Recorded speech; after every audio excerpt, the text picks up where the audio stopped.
Audio Jungle.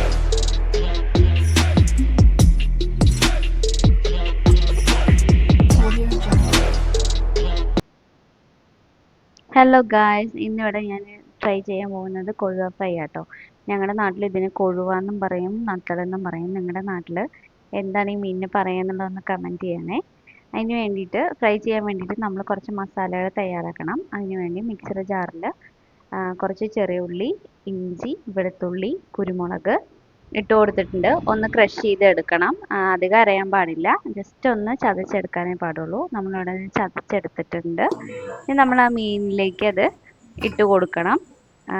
ഈ മസാല കൂടാണ്ട് കുറച്ച് പൊടികൾ നമ്മൾ ആഡ് ചെയ്യുന്നുണ്ട്. ഈ മസാല മീനിലേക്ക് ഇട്ട് കൊടുത്ത ശേഷം കുറച്ച് മുളക് പൊടി, കുറച്ച് മഞ്ഞൾപ്പൊടി, കുറച്ച് ഉപ്പ്.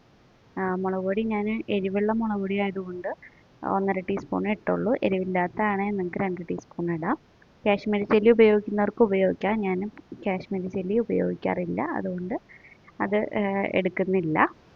ശേഷം നമുക്ക് മസാലകളും പൊടികളൊക്കെ ഇട്ട ശേഷം മീനിലേക്ക് നന്നായിട്ട് തിരുമ്പിയിട്ട് മിക്സ് ചെയ്ത് കൊടുക്കാം.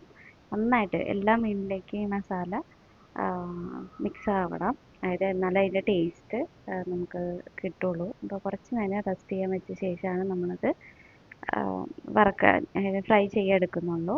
റെസ്റ്റ് ചെയ്തതിന് ശേഷം ഒരു 15 മിനിറ്റിന് ശേഷം നമ്മളത് പുറത്തെടുത്തിട്ടുണ്ട്.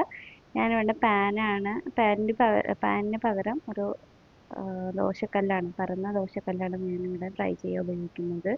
അതിൽ എണ്ണ ഒഴിച്ചു കൊടുത്തിട്ട് നന്നായിട്ട് എല്ലാ ഭാഗത്തേക്കും പരത്തി കൊടുത്തിട്ടുണ്ട്. അതിൻ്റെ മേലെ കറിവേപ്പിൻ്റെ ഇല ഇട്ട ശേഷമാണ് ഞാൻ മീൻ എണ്ണയിലേക്ക് ഇട്ട് കൊടുക്കുന്നത്. അപ്പോൾ ഈ കറിവേപ്പിൻ്റെ ഇലയുടെ ഒരു ഫ്ലേവറും കൂടെ അതിലേക്ക് മീനിലേക്ക് പിടിക്കും. അപ്പോൾ കുറച്ചുകൂടെ ടേസ്റ്റ് കൂടും. എല്ലാ ഭാഗത്തേക്കും മീനൊന്ന് ഇളക്കി കൊടുക്കണേ. ഇപ്പം നമ്മൾ ഫ്രൈ ചെയ്തെടുത്തിട്ടുണ്ട് മീൻ. അപ്പം നിങ്ങളെല്ലാവരും വീട്ടിൽ ട്രൈ ചെയ്യുക. ഒരുപാട് ഇഷ്ടമാവും നിങ്ങൾക്ക്. എങ്ങനെയുണ്ട് എന്നുള്ള വീട്ടിൽ ട്രൈ ചെയ്ത ശേഷം എങ്ങനെ ടേസ്റ്റ് ഉണ്ടോ എന്നുള്ളത് കമൻറ്റ് ചെയ്യണേ. അപ്പോൾ നെക്സ്റ്റ് വീഡിയോ എന്തായാലും ഇടുന്നതായിരിക്കും. അതുവരേക്ക് ബൈ. അപ്പോൾ എൻ്റെ വീഡിയോ ഇഷ്ടമായെങ്കിൽ കമൻറ്റ് ചെയ്യുക, ലൈക്ക് ചെയ്യുക, ഷെയർ ചെയ്യുക, സബ്സ്ക്രൈബ് ചെയ്യുക. Thank you.